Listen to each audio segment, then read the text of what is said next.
دوستوں آج کی ویڈیو میں ہم آپ کو تبلیغی جماعت کے بارے میں شرمناک حقائق سنائیں گے۔ تبلیغی جماعت کیا ہے اور اس کی ابتدا کیسے ہوئی؟ تبلیغی جماعت کا طریقہ تبلیغ کون سا ہے؟ 6 اصول کون سے ہیں؟ عورتیں تبلیغ پر کیوں جاتی ہیں؟ تبلیغ کرنے والوں کا حلیہ کیسا ہوتا ہے؟ نصاب کون سا استعمال کرتے ہیں؟ بنگلہ دیش، پاکستان اور انڈیا میں اہم مراکز کون سے ہیں؟ سب سے بڑے اجتماع میں کتنے لوگ شریک تھے؟ تبلیغی جماعت میں پھوٹ کیسے پڑی؟ اختیارات کی جنگ کی وجہ دولت یا کوئی اور؟ 2 دڑوں نے ایک دوسرے کا قتل کیوں کیا؟ اپنے بیوی بچوں کو بھوکے چھوڑ کر تبلیغ پر کیوں چلے جاتے ہیں؟ یہی سب موضوعات آج کی ویڈیو کا موضوع ہے۔ چلتے ہیں ویڈیو کی طرف۔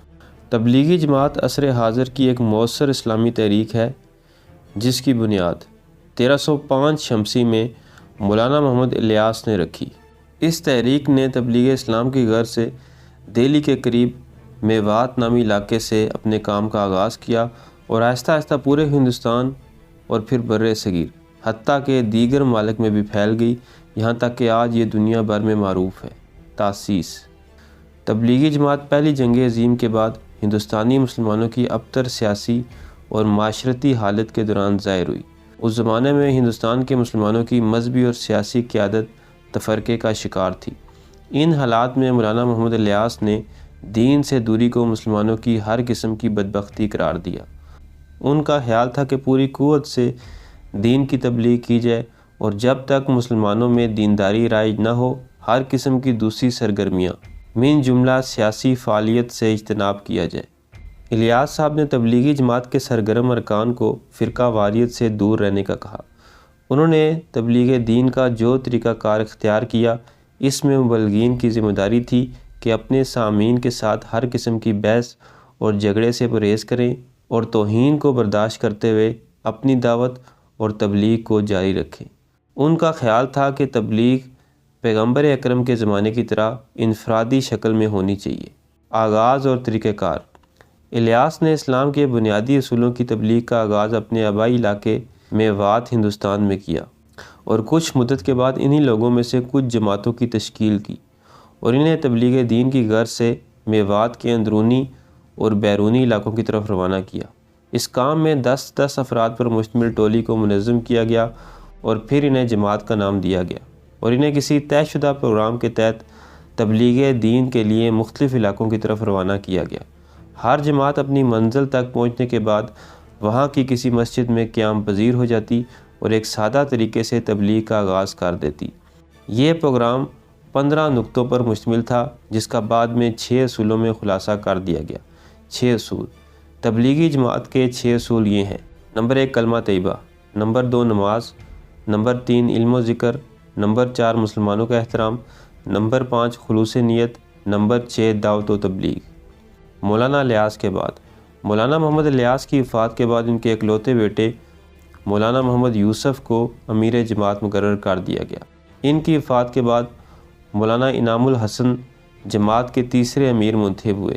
انعام الحسن کی امارت کے 30 سالہ دور میں ان کی کوششوں سے تبلیغی جماعت ایک عالمی تحریک کی شکل اختیار کر گئی۔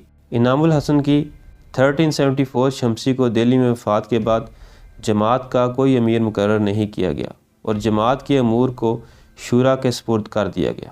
تبلیغ کرنا: جماعت کے مبلغین کی ایک بنیادی ذمہ داری سامعین کو نکلنے پر آمادہ کرنا ہے۔ باہر نکلنے کی مدت نسبتاً اختیاری ہے اور ممکنہ صورت میں کوئی شخص ہفتے میں 3 دن، سال میں 40 دن یا پوری زندگی میں 4 ماہ تبلیغ کے لیے نکلے۔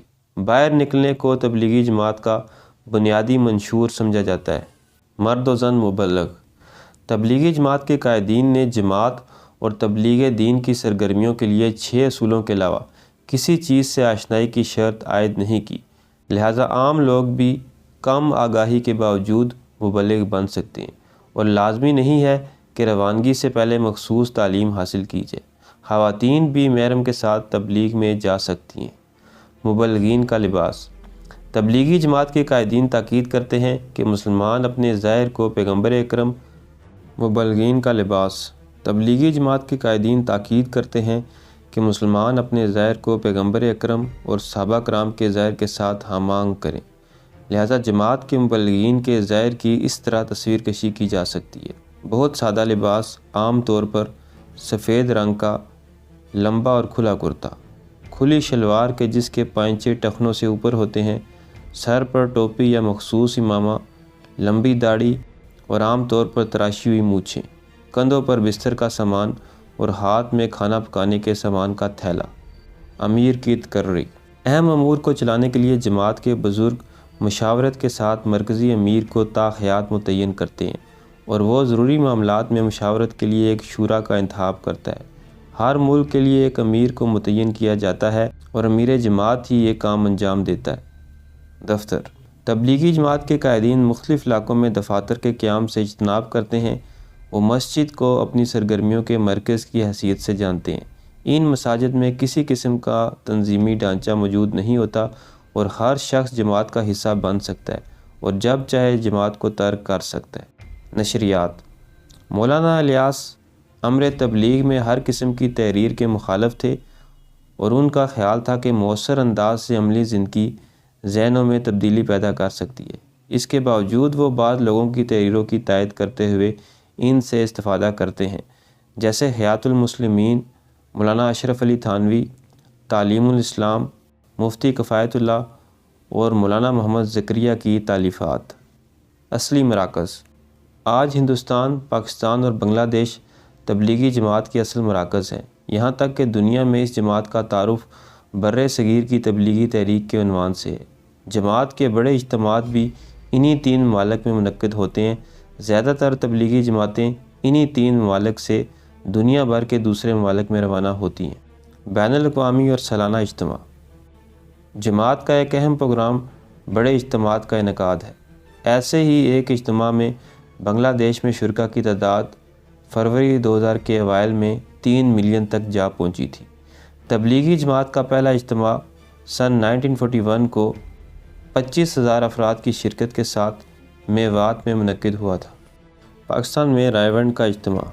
پاکستان کے قیام کے بعد یہاں بھی تبلیغی مرکز لاہور شہر کے مشرق میں 30 کلومیٹر کے فاصلے پر واقع رائے ونڈ میں قائم کیا گیا۔ اس مرکز میں 1949 کو پاکستان کی آزادی کے 2 سال بعد مختلف اجتماعات کے علاوہ تبلیغی جماعت پاکستان کا سالانہ اجتماع بھی منعقد ہوا۔ رائے ونڈ کے سالانہ اجتماع میں پوری دنیا سے شرکا کی تعداد عام طور پر 1 ملین سے زیادہ ہوتی ہے۔ یہ تقریب حج کے بعد اہل سنت کا دوسرا بڑا اجتماع شمار ہوتی ہے۔ بنگلہ دیش کا اجتماع۔ بنگلہ دیش میں تبلیغی جماعت کا مرکز پہلے ڈھاکہ کی ایک مسجد میں تھا۔ ابتدائی اجتماعات اسی مسجد میں منعقد ہوتے تھے، تاہم سن 1967 میں ڈھاکہ سے 30 کلومیٹر کے فاصلے پر واقع صنعتی شہر تونگی میں 150 ایکڑ کا رقبہ تبلیغی مرکز کے لیے مخصوص کیا گیا۔ فروری 2000 تک اس مرکز کے سالانہ اجتماع میں، کہ جسے بنگلہ دیشی زبان میں بشوا اجتماع کہا جاتا ہے، شرکا کی تعداد 2 ملین تک پہنچ گئی تھی۔ بشوا اجتماع سن 2000 اختتام پر تقریباً 1000 جماعتیں دنیا بھر کے مختلف ممالک میں تبلیغ کی غرض سے خروج کے لیے آمادہ ہو گئی۔ اس اجتماع کی ایک خصوصیت اجتماعی شادیوں کی تقریب ہے، جو جہیز، حق مہر وغیرہ کی باری شرائط کے بغیر انجام پاتی ہیں۔ جماعت کی ایران اور دیگر بر اعظموں میں فعالیت۔ ایران کے اہل سنت علاقوں میں بھی اس جماعت کے سرگرم کارکن بہت زیادہ ہیں اور وہ پاکستان کے رائے ونڈ تبلیغی مرکز میں آمد و رفت رکھتے ہیں۔ یورپ اور امریکہ میں بھی یہ جماعت تبلیغ کر رہی ہے۔ تبلیغی جماعت میں دڑے بندی۔ بس پاکستان کو ہی یہ خبر نہیں ہوئی، ورنہ دنیا بھر کے مذہبی حلقوں کو یہ معلوم ہو چکا ہے کہ تبلیغی جماعت اب 2 دڑوں میں تقسیم ہو چکی ہے۔ ایک دڑے کو امارت والے اور دوسرے کو شورا والے بولا جاتا ہے۔ اس بارے میں تبلیغی جماعت سے تعلق رکھنے والے ایک صاحب کہتے ہیں، سعودی عرب میں رہنے والوں کو جماعت میں اس تقسیم کی خبر بہت پہلے سے ہو گئی تھی، چنانچہ ہمیں 2014 سے ہی اس بارے میں معلوم تھا، مگر بوجہ اس بات کو سینے میں دبائے رکھا۔ ایک امید یہ بھی تھی شاید آ ملے گے سینہ چاکان چمن سے سینہ چاک، وائے افسوس اب دوبارہ یکجائی کی کوئی صورت نظر نہیں آتی۔ حالات کچھ یوں ہے کہ بعض ممالک میں جماعت کے ایک دڑے کا داخلہ بند کر دیا گیا۔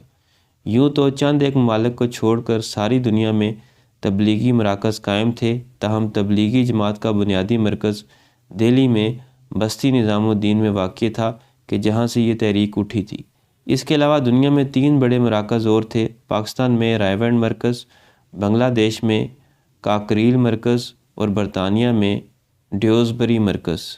اس وقت صورتحال یہ ہے، نظام الدین مرکز اور برطانیہ کا ڈیوزبری مرکز امارت گروپ کے قبضے میں چلا گیا۔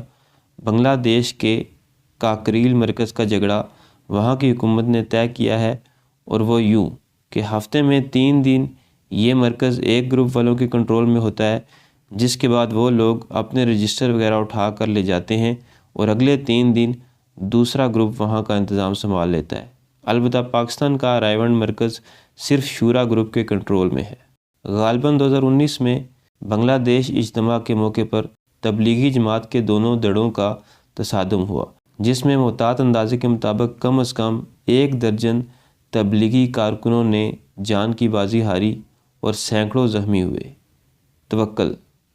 تبلیغی جماعت والے اکثر ایک دوسرے کو یہ کہانیاں سناتے ہیں کہ ایک شخص بیوی بچوں کو اللہ توکل چھوڑ کر تبلیغ پر چلا گیا، اور پھر توکل کی مزید تعریف کرتے ہوئے کہتے ہیں، ایک شخص تو ایسا بھی تھا جس نے تبلیغ پر جانے کے بعد اپنے بیوی بچوں کی خبر برسوں بعد بھی نہ لی، کیونکہ اس کا خیال تھا کہ اگر میں نے اپنے گھر والوں کی خبر لے لی تو یہ توکل کی نفی ہو جائے گی۔